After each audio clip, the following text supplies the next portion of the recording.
भगवान के मंदिर तक जाना सीख जाए। ऐसे कलाकारों की ये भूमिका है।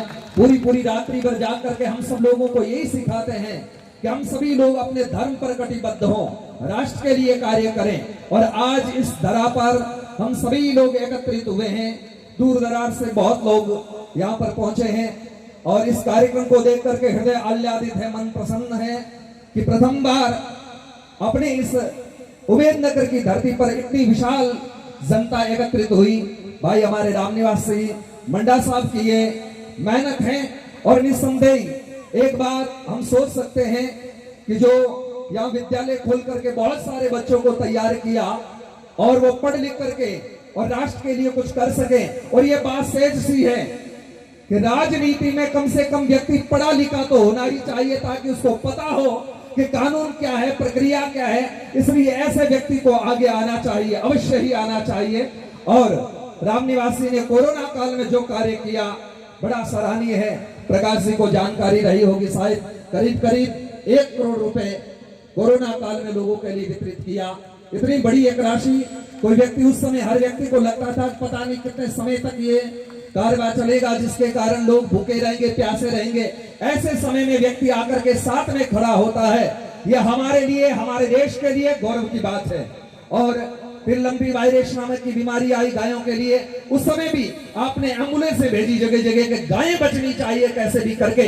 जो व्यक्ति धर्म को बचाना चाहता है, राष्ट्र को बचाना चाहता है, ऐसे व्यक्ति के साथ में कंधा से कंधा मिला करके खड़े होना चाहिए। यह हमारे राष्ट्र की भूमिका है। अभी छोटू सिंह जी बता रहे थे कि राम मंदिर बन रहा है, हमारे लिए बड़ी गौरव की बात है।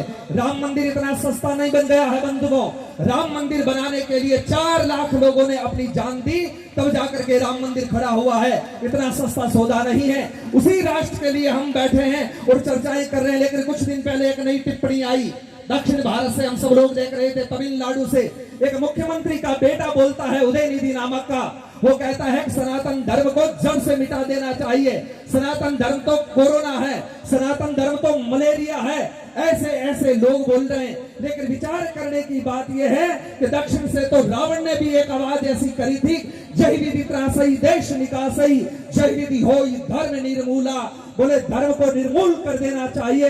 लेकिन धर्म तो निर्मूल नहीं हुआ, लेकिन रावण का पूरा वंश निर्मूल हो गया।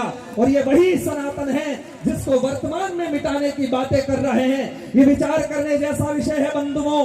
जिस सनातन को रावण की हुंकार ने मिटा सकी, जिस सनातन को कंस की तलवार ने मिटा सकी, उस सनातन को आज की सरकार क्या मिटाएगी। इसलिए सनातन धर्म के लोगों को कटिबद्ध होना चाहिए। ऐसे लोगों को जवाब देने की आवश्यकता है। यह सनातन धर्म और ये राष्ट्र हमारा और हमारे बाप का है, किसी और व्यक्ति का नहीं। कोशिश तो मुगलों ने भी करी थी, कोशिश तो अंग्रेजों ने भी करी थी, लेकिन उनका नामो निशान मिट गया। और मुझे लगता है उदयनिधि भी भविष्य की यही व्यवस्था कर रहा है, सनातन धर्म पर प्रहार करके, कि वो अपने आप का समूल विनाश चाहता है। और निवेदन करना चाहता हूं कि सनातन धर्म के पहरी जितने भी हैं, सनातन धर्म के लिए लोगों ने अपनी जान दी है, गर्दनें कटाई है। पुनः एक बार आवश्यकता है, जैसे हमारे देश में मोदी जी जैसा प्रधानमंत्री हो, जिसके सामने पूरा विश्व नतमस्तक हो, यह हमारे लिए बहुत बड़ी गौरव की बात होती है। ऐसे लोगों की इस राष्ट्र को आवश्यकता है। कहा जाता था क्या होगा क्या नहीं होगा। बंधुओं 370 धारा हट गई, राम मंदिर बन रहा है और विश्व के लोग चाहते हैं कि भारत में हमारा कारोबार हो। इससे बड़ी क्या बात चाहिए। लोग कहते हैं कि अब तो महाराज आप मोदी जी के पक्ष में हैं, महात्मा लोग, इसलिए ऐसा हो रहा है। ऐसी कोई बात नहीं। यह भारतवर्ष है। जिस समय रावण था तो राम आ गए, कंस आया तो कृष्ण आ गए।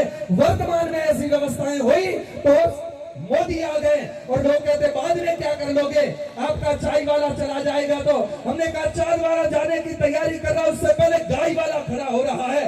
इसलिए भारत देश अखंड था, अखंड है और अखंड रहेगा। इसलिए इस राष्ट्र को बचाने के लिए भगवान किसी न किसी युग पुरुष को भेजता ही है। इसलिए हमारा भारत वो देश है, किसी के रहने से नहीं रहने से कोई विशेष फर्क नहीं पड़ता। इसलिए बंधुओं निवेदन इतना ही करना है। भाई श्री रामनिवास जी ने जो हमारे आम जनमानस के लिए जो कार्य किया है, देखने सीखने जैसा है। और ज्यादा कहने की जरूरत भी नहीं है। आज इतनी जनता एकत्रित हुई, जहां से पता चलता है कि कितने लोकप्रिय और जनमानस में कितना अपना स्थान रखते हैं। सारी बातों को देख करके मन में बड़ी प्रसन्नता हुई। और बाबूराम जी मंडा, हम लोग तो प्रकाश जी जन्मभूमि है सरकार की, तो यहाँ काफी महात्मा हुए। तो कृपाराम जी महाराज हो गए, मेरा राम, राम प्रकाश जी, अर्जुन राम जी, खूब महात्मा यहाँ से हुए। तो बाबू राम जी के तो हम लोग हाथों में बड़े हुए, बहुत छोटे छोटे हम लोग थे तब से, और बहुत स्नेह रखते हैं साधु संतों के प्रति, धर्म के प्रति।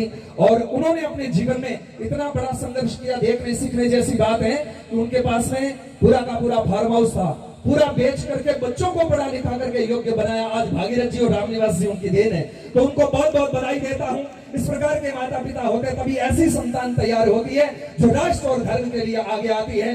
तो भविष्य की मैं शुभकामना करता हूँ रामनिवास जी के लिए कि आप जिस रास्ते पर निकले हैं वो आप जल्दी से जल्दी हासिल करें। भगवान की, संतों के, धर्म की कृपा से संभव हो सकेगा। जिस मार्ग पर चल रहे हैं अच्छा मार्ग है, बहुत विरोध होंगे, बहुत सारी बातें होगी, लेकिन इसके घबराने की आवश्यकता नहीं है। जब परमात्मा साथ में होता है तो सब कुछ होता है। इसलिए धर्म और रक्षिता, यह बात याद रखनी, हम धर्म का कार्य करेंगे, धर्म हमारे साथ होगा।